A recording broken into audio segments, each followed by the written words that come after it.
Hello, hello. This is Captain Terra Phoenix, and today we are playing World of Warships, continuing our ranked battle adventures in the Smaland. You can see I'm already reaching out to the Kleber, the other ship that's just as fast as I am, at least when he's not using his engine boost and leaving me in the dust, to see if he wants to group up and hunt the enemy DDs. From the matchup, you can see that it is a very destroyer-heavy game. However, even though in the beginning I'm expecting to be hunting destroyers most of the match, today we're preying on the big ships. It's kind of like the schoolyard bully approach. Pick on the big kid and everyone else will leave you alone. This is not actual advice, by the way. Do not do that. You'll just get yourself hurt. Okay, so what I want to do is I'm going to go with this Kleber. I'm following him so that we can hunt down and destroy the enemy destroyers. Again, that's the plan. Things aren't going to pan out that way because I noticed that the Kleber is going around the outside edge. I can keep up with him if I were to use my engine boost, but I've only got a few of those, and I've found that if I try and use them too early, I don't have them when I need them, or it's on cooldown when I need to get out of there. So instead what I'm going to do is I'm going to cut this corner short. We've got our other two destroyers going for the caps, or for the, not caps, but the buffs that are going to appear. I'm going to where I know the next one is going to appear because it always appears between those two big islands in the second round. If I can get there early, I can ambush the enemy destroyers when they go in there. And looking at the enemy destroyer list, I'm fairly confident in my ability to kill any single one of them in a one-on-one duel. Marceau would probably be my biggest threat, but we've got the Kleber nearby, and I'm counting that if I do run into the Marceau, he'll be able to help. Also, a single lucky salvo from a Thunderer can just obliterate any destroyer, and he's in a good position to support as well. I guess I should say, for those that are not familiar with this map type, since it hasn't been in ranked very often, this is Arms Race. The primary goal is to capture these command points that are appearing on the map. They are buffs that will improve your entire team. You can see that we have two right now that appear above my gun reloads. These are important because if you fall behind, especially on the healing one, you're going to have a hard time keeping up in this match. Got some torps away on the enemy Yamato. Don't really expect them to hit because, well, that Yamato is moving forward, and how often do you see a Yamato that isn't in full reverse? And there you go, you can see the light flash into yellow means he's slowing down. He's throttling his engine. But we've managed to get ourselves into a nice little position here where we can do what the Smaland does best. And that is be incredibly annoying. So what we're doing here is we're taking advantage of this small outcropping of land, and we're just burning the Yamato.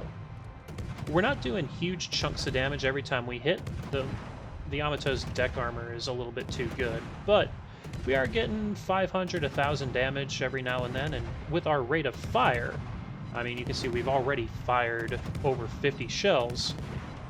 With the rate of fire, we're going to get a lot of fires to burn him, which is where our real damage is going to come from. And, I mean, if one in 5 does that 500 damage, well, with as much as we're firing, we're eventually going to whittle him down. With me and the Kleber here, we're doing a fair amount of damage to this Yami.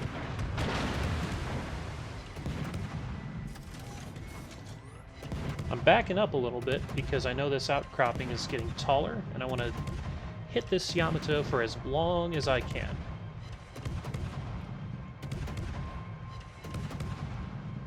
The Yami definitely knows what he's doing because he's trying to get out of the line of fire, and he's dodged all of the Kleber's torps so far. So he knows to expect them. He's not going to be an easy mark. And at this point, he seems to know that he doesn't want to be here. Just got the detected alarm along with the target.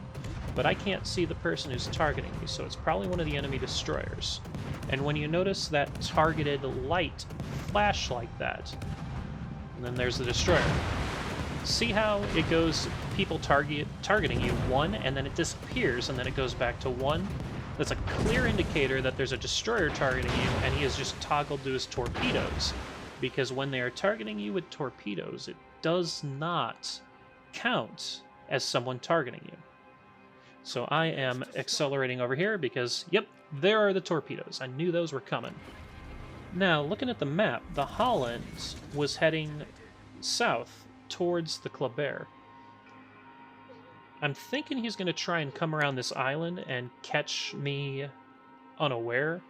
It would be a bad decision for a Holland because while the Holland and the Smaland can have the same guns, they're the same ship pretty much, a Holland usually specs for torpedoes, whereas a Smaland usually specs for guns, at least if they want to get anything out of the Smaland.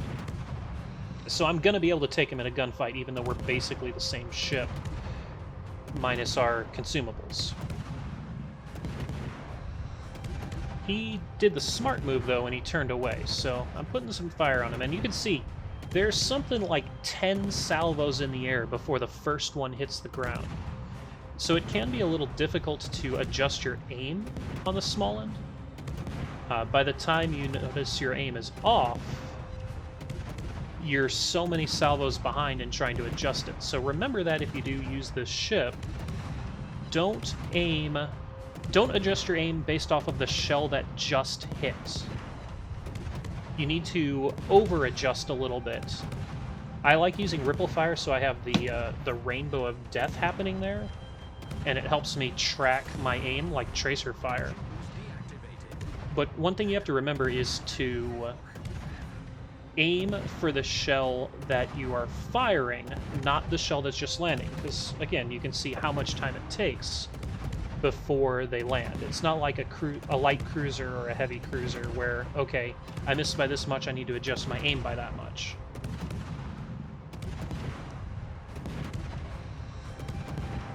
So you can see that I'm actively maneuvering. I'm trying not to present an easy target, even though the Yamato isn't actively targeting me. I think he's shooting at the Kleber. No, his guns are pointed to the right, so he's firing up on our capital ships. Another fire. We're already at 90,000 damage, primarily through fires. This Yamato is definitely not happy with us. But I'm adjusting my course. I'm keeping the islands between me and everyone else, and I've just noticed on the mini-map that one of their destroyers popped up, so I'm turning north. The Yamato, while they are an incredible source of damage for me right now, and I do like getting that free experience there, I need to make sure I put down these destroyers, so I'm heading to a position where I can keep firing on the Yami, and then start attacking those destroyers as soon as they're closer.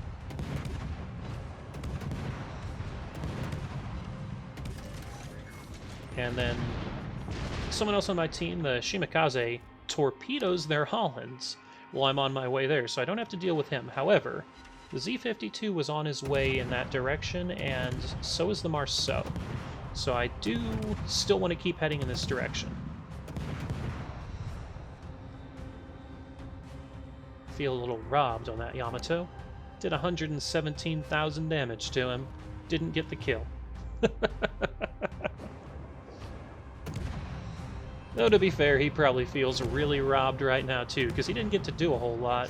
Spent the entire time running from 2 destroyers. So we've got the Z-52 here. We're going to try and knock him out. Oh, nope, torpedoes didn't get him. He's done a good job dodging, but not that set. And hello, torpedoes. Too much of a wide spread, fired too far away to have any chance of hitting me, but I don't think those were from the Z-52 given their direction. They might have been Marceau torpedoes when he was crossing that gap. Not entirely sure. I'm going to play it like they were Z-52 torpedoes. I'm assuming that the Marceau has some left, just so I don't get myself torped at point-blank range. So I'm not following him around the island. I'm going to keep using this island as cover from all the enemy ships and keep raining fire and death on yet another Yamato. Someone destroyed my favorite toy Yamato. What are you doing, GK? GK has Hydro, so these probably aren't going to hit, but they'll at least force him to turn. Hopefully turn away so he doesn't detect me. He's a little close for comfort. Made me leave my safety point, so while the GK doesn't execute this extremely well, he did the right thing. He flushed me out, didn't let me keep firing on the Yami. Is he really? He's going to eat every single one, isn't he? Well, there's the high caliber. 183,000 damage. Let's see if we can't secure a kill. We've got 183,000 damage. Don't have a kill yet. I would really like to get one. There we go. One kill with 185,000 damage. Primarily because we've only been firing at 3 ships for the most part, but that is a lot of damage. What have we got? 7 fires so far and 1 flood. So we want to try and put down this Marceau. Tried taking advantage of the smoke screen, but I knew it wasn't going to last too long. Still no one's shooting at me. They're shooting at the Kleber there, so I'm going to try and give him some support. Marceau is so tough to hit. They are so fast. And just a little bit of change on their speed will drop them by 5 to 10 knots, because you've only got 4 speed categories, and once you get a couple of speed buffs, that thing's going 55, 60 knots in this type of match. So 1 notch is 15 knots. But he's going full tilt, so I'm aiming way ahead. You can see I have to pull my camera out pretty far just to be able to see him. Come on. Come on. He's burning, so he's dead, but can we get the kill? Haha. 2 kills. That's a bit more respectable for the amount of damage we got, but we're only at 185. I want to see 200k. Torpedoes from the Marceau. And things almost end horribly here for me. I don't know how, with the Marceau, for the torpedoes to come from 2 drastically different angles like that. I guess it's just because of how fast the ship is. But Marceau and Kleber always catch me off guard with that second torp salvo, because they're not coming from even close to the same direction. If there were any more destroyers on the enemy team, I would have assumed that it came from a different destroyer. They were so far apart. There's another fire. Got the Witherer award. Come on, come on. We're running out of time here. 199. 200,000. Seconds before the battle ends. Alrighty, taking a look at the post-battle stats here. We got Witherer, we got High Caliber, 201,000 damage, 500,000 credits, and nearly 10,000 experience. We got 2,000 free experience off of that battle. Rank battles really give you a lot of free experience. So, nearly 500 hits with my main battery. This thing has a blistering rate of fire. Moving on to the team stats.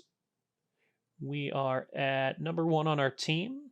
The Republic, very, very close to us. So it wasn't a one-sided battle. Looking at the detailed report here, just to see. So 81,000 damage from the main battery, 57 from torpedoes, and 62,000 just from fires. And 605 from flooding. Smaland doesn't get much flooding damage. If you do manage to score a flood, they just fix it. All right, well, that's all there is with today's replay. Again, it's just a demonstration of how to be incredibly annoying in the Smaland and get a lot of damage off of those really big ships. I hope you all enjoyed. This is Captain Terror Phoenix. Hope you have a wonderful day, and I'll catch you next time.